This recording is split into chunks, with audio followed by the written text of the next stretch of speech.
Hey, mister. Hey, Pard. You seen a couple deputies nearby? Marshall's boys. Jonah and Eli? Are they Jews, mister? They sound like Jews. I don't know. Why? Why? This whole thing is nothing but a Jewish plot.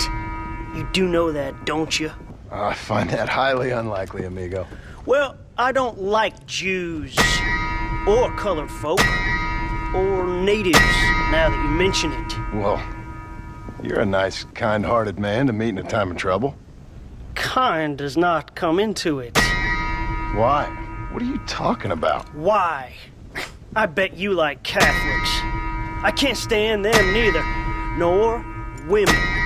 Fabians, socialists, homosexuals, Asians, or British. Between them, they've ruined this country. Ruined it. It was a good country once. Now people are eating each other, and it's all the fault of the Jewish, British, Catholic, homosexual elite and their ideas. Well, I, for one, won't stand for it. Have you ever met a Jewish person? Thankfully not.